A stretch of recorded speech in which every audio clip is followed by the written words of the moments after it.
దేవేంద్రుని మాటలు విన్న అగ్ని, మిగిలిన దేవతలందరూ నిశ్శబ్దంగా నిలిచారు. దేవతలందరూ కలిసి ఒక నిర్ణయానికి వచ్చారు.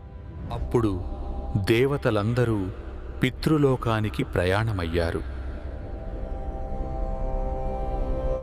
ఓ పితృదేవతలారా,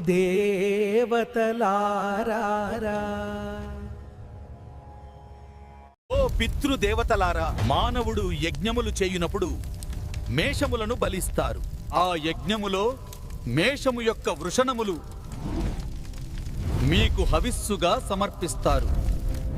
ప్రకారంగా యజ్ఞ సమయంలోని మీకు సమర్పించబడిన మేషము యొక్క వృషణములు లేని దేవేంద్రునికి మీరు ఇవ్వండి. పితృదేవతలు మౌనంగా ఒకరినొకరి చూశారు. అదే ప్రకారంగా పితృదేవతలు తమకు యజ్ఞములలో అర్పించిన వృషణములను దేవేంద్రునికి ఇచ్చారు. మేషము యొక్క వృషణములను దేవేంద్రునికి అతికించారు. పితృదేవతలు తమకు యజ్ఞములలో లభించిన వృషణములను దేవేంద్రుడికి ఇచ్చారు కాబట్టి అప్పటి నుండి పితృదేవతలు వృషణములు లేని మేషములనే ఆహారముగా తీసుకొనుచున్నారు. దేవేంద్రుడు మేషవృషణుడు అయ్యాడు. మనము ఇప్పుడు అహల్య ఉన్న ఆశ్రమములో ప్రవేశించి ఆమెకు శాప విమోచన కలిగిద్దాము. తరువాత విశ్వామిత్రుడు రామ లక్ష్మణులతో కలిసి అహల్య ఉన్న ఆశ్రమములోనికి ప్రవేశించాడు. అప్పటిదాకా గౌతముని శాప ప్రభావం వలన ఆమె ఎవరికీ కనపడటం లేదు. కేవలం రామునికి మాత్రమే ఆమె కనపడింది. రాముని దర్శనంతో ఆమె శాపం అంతమయ్యింది. ఆమె అందరికీ కనపడింది. రామలక్ష్మణులు అహల్య పాదాలకు నమస్కరించారు.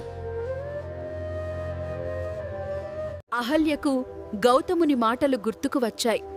రాముని గుర్తించింది. అహల్య రామలక్ష్మణులకు అర్ఘ్యము పాద్యము ఇచ్చి సత్కరించింది. ఈ అపూర్వ దృశ్యమును చూచి దేవతలు దుందుభులు మ్రోగించారు. అప్సరసలు నాట్యం చేశారు. దేవతలందరూ అహల్యను మెచ్చుకున్నారు. ఆ సమయంలో గౌతముడు కూడా అక్కడకు వచ్చాడు. శ్రీరామ దర్శనంతో పునీతమైన అహల్యను భార్యగా స్వీకరించాడు. గౌతముడు అహల్యతో కూడి తపస్సుకు వెళ్ళిపోయాడు. రాముడు లక్ష్మణునితో సహా విశ్వామిత్రుని అనుసరించి మిథిలకు వెళ్ళాడు. శ్రీమద్ రామాయణము ఒంతరి బాలకాండ 49వ సర్గ సంపూర్ణము. రాముడు, లక్ష్మణుడు, విశ్వామిత్రుడు మిథిలా నగరము చేరుకున్నారు. జనకుడు చేయు యాగమునకు వచ్చిన ఆహూతుతోడు మిథిలా నగరము క్రిక్కిరిసిపోయింది. ఓం నమః శివాయ, ఓం నమః శివాయ. ఓ మునీంద్ర, ఇక్కడంతా జనసమ్మర్ధముగా ఉంది. మనకు ఉండుటకు తగిన ప్రదేశమును నిర్ణయింపుడు. అప్పుడు విశ్వామిత్రుడు జనసమ్మర్ధము లేని జలము సమృద్ధిగా దొరికే ప్రదేశములో తమ అతిథి గృహమును ఏర్పాటు చేశాడు. ఇంతలో జనకునకును విశ్వామిత్రుడు యాగమునకు వచ్చాడు అన్న విషయం తెలిసింది. జనక మహారాజు తన పురోహితుడు శతానందుని, ఋత్విక్కులను వెంటబెట్టుకొని విశ్వామిత్రుని వద్దకు వచ్చాడు. విశ్వామిత్రునకు అర్ఘ్యము పాద్యము అర్పించి పూజించాడు జనకుడు. ఇచ్చిన ఆతిథ్యమును సంతోషంతో స్వీకరించాడు విశ్వామిత్రుడు. ఓ జనక మహారాజా, నీకు క్షేమమేనా? నీ రాజ్యములో ప్రజలు క్షేమముగా ఉన్నారా? యజ్ఞము ఎట్టి అవాంతరములు లేకుండా సక్రమంగా జరుగుతూ ఉందా? తరువాత విశ్వామిత్రుడు అక్కడకు వచ్చిన ఋత్విక్కులను, ఉపాధ్యాయులను, పురోహితులను ఉచిత రీతిని కుశల ప్రశ్నలు వేసి వారి క్షేమములు అడిగాడు.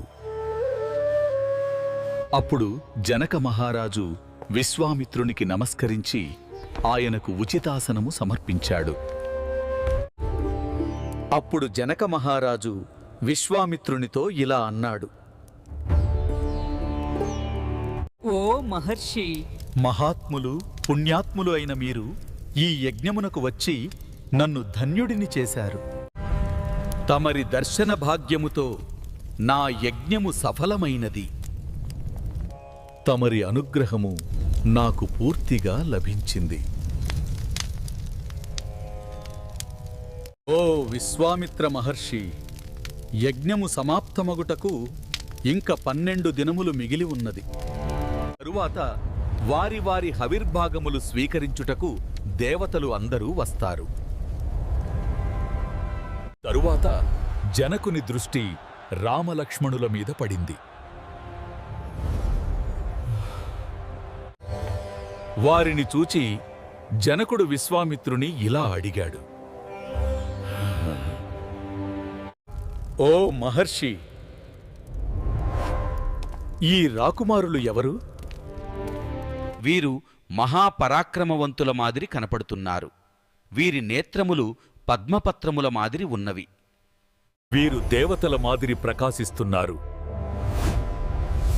వీరు ఇరువురు ఒకే పోలికలతో ఉన్నారు. ఇప్పుడిప్పుడే యౌవనములోకి అడుగుపెట్టుచున్నారు. వీరు ధనుర్బాణములను ఖడ్గములను ధరించి ఉన్నారు. వీరిని చూస్తుంటే సూర్య చంద్రులు ఒకేసారి ప్రకాశిస్తున్నట్టు ఉంది. వీరు ఏ దేశము రాకుమారులు? మీ వెంట కాలినడకన వచ్చుటకు కారణమేమి? మా దేశమునకు ఏ పని మీద వచ్చారు? సెలవీయండి. అప్పుడు విశ్వామిత్రుడు జనకునితో ఇలా అన్నాడు. ఓ జనక మహారాజా,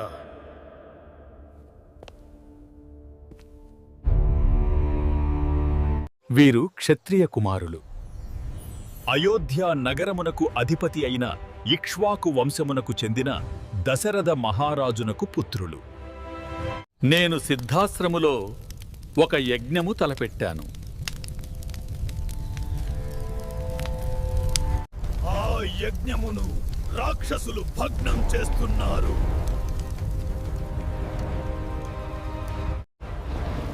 ఆ యజ్ఞమును రాక్షసులు భగ్నం చేస్తున్నారు. అందుకని వీరిని వారి తండ్రి అనుమతితో యాగ సంరక్షణకు తీసుకొని వచ్చాను. వీరు ఇరువురు రాక్షసులను సంహరించి యాగమును సంరక్షించారు. తర్వాత అహల్య దర్శనము చేసుకొని గౌతమ మహామునిని కలుసుకొని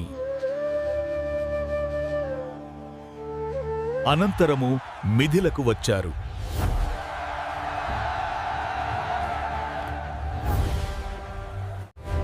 నీ వద్ద ఉన్న ధనుస్సును చూడటానికి కుతూహలపడుతున్నారు.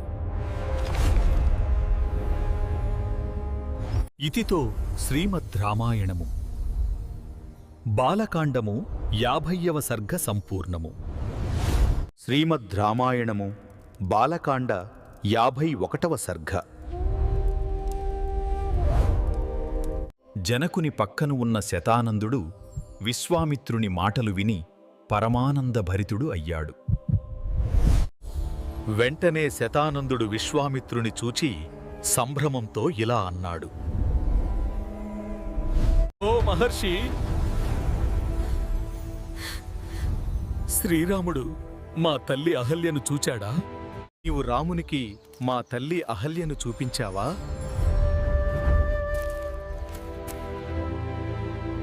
మా తల్లి అహల్య రామునికి అతిథి సత్కారములు చేసినదా? అహల్యపుత్రుని హృదయం ఆనందంతో నిండిపోయింది. దైవము ప్రతికూలించడం వలన మా తల్లిగారికి జరిగిన దురదృష్టము గురించి వివరంగా చెప్పావా? రాముని అర్చించిన తరువాత మా తల్లి అహల్య మా తండ్రి గౌతముని వద్దకు వెళ్ళినదా? మా తండ్రి గౌతముడు ఆమెను స్వీకరించాడా? నా తండ్రి అయిన గౌతముడు శ్రీరాముని పూజించాడా? అతిథి సత్కారములు చేశాడా?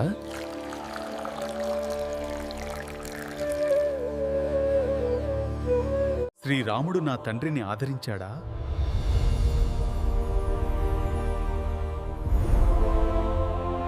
మహాత్ముడైన నా తండ్రిని శ్రీరాముడు పూజించాడా అని శతానందుడు ఆతురతతో విశ్వామిత్రుని ప్రశ్నించాడు.